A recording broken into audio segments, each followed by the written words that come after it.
figure. George Washington paid the same amount of money for a loaf of bread that Abraham Lincoln did. No inflation. So then what's Alan Greenspan talking about? You have to have 5% inflation every year. I'll get into more of that a little bit later. I want to. So we've got the United States Code, which is congressional statute, but you actually have to read it, and not all of it applies to you. The other stuff is the Uniform Commercial Code, which is private law.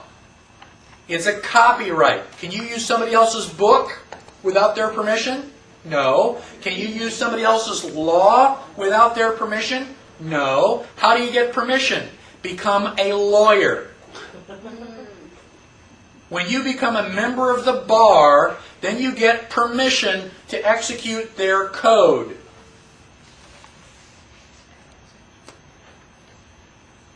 Now, I've also got a site here on the web internet where you can go and download the Uniform Commercial Code for $5.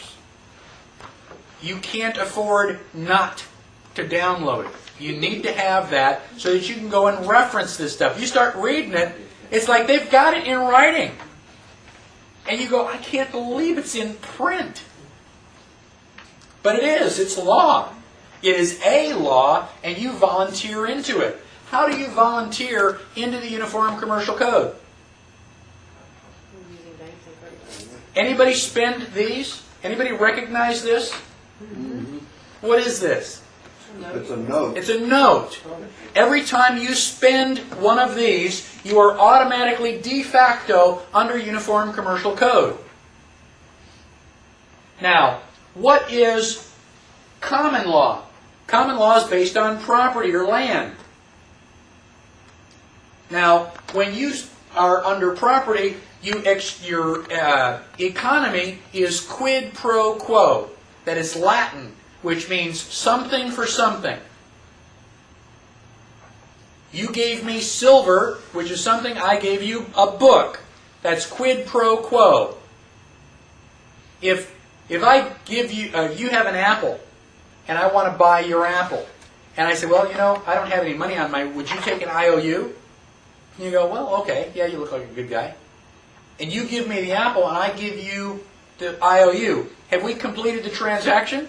No. No. Have I given you anything? Well, nothing of any value. All I've given you is a promise to pay. So that transaction is still open.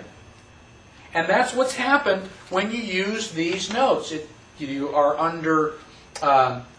you are not under common law because it's not quid pro quo. You are automatically under the Uniform Commercial Code. Don't I have complete transferability of that note? No.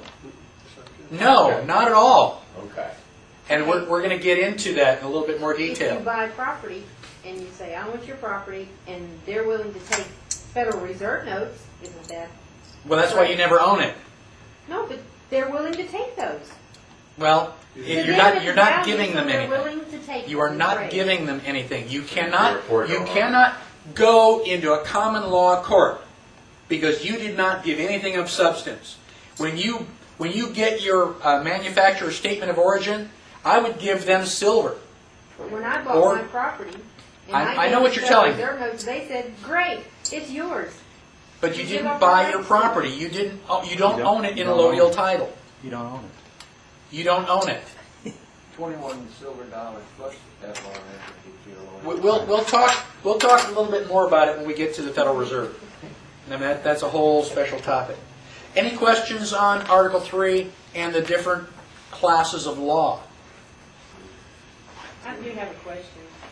On page 17, your definition of positive law. Yes. Now, when I was researching that recently, I understood positive laws to be all those laws that have been reviewed in the code, that they're as close and complete as the statute was, so they're considered positive law. Okay. However, not all of the code has been researched and can be said that they're complete with the statute. Okay. Okay?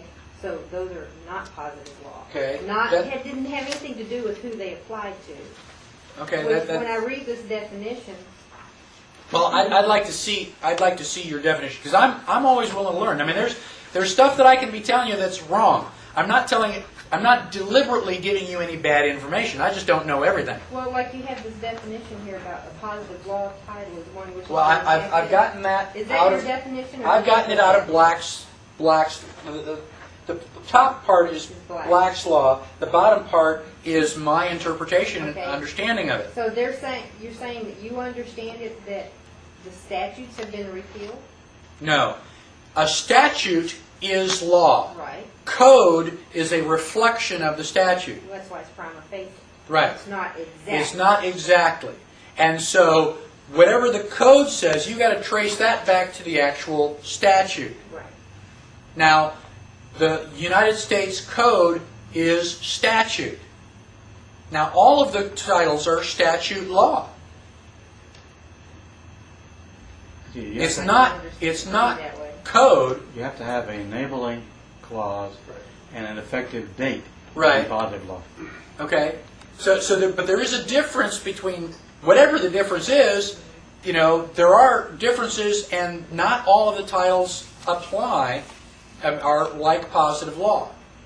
So your definition, I mean, I don't know how I would interpret that. How does that apply to Well, me? like in Title 26, they have, whoever, and I did read who they've empowered to go through and research this, has not gone through all of Title 26 and can say that each section accurately reflects the statute that was passed.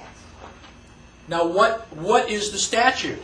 But see, when you look through the code, because it's not positive law, to really know what the law is, you have to go to the statute. It has no enabling I'm statute. asking you, what No, is the statute? But sections of the code reflect statutes, different statutes. Supposed to. Okay, Yeah, it's a supposed reflection. to. So, Right. so I've got Title 26, which is United States Code. Where do I go for the statute? What is So that? It's a compilation of several statutes, lots of statutes that have been passed over time. They categorize all of the tax code in Title 26.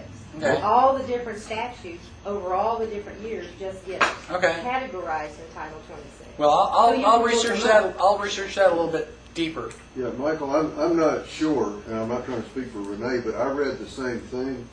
And where I got the information, I was on one of the legal websites that ties into the government site where the U.S. Code is listed. And this was it contained in some general I information think on that's one. probably where I read it. Yeah, I read a lot of those.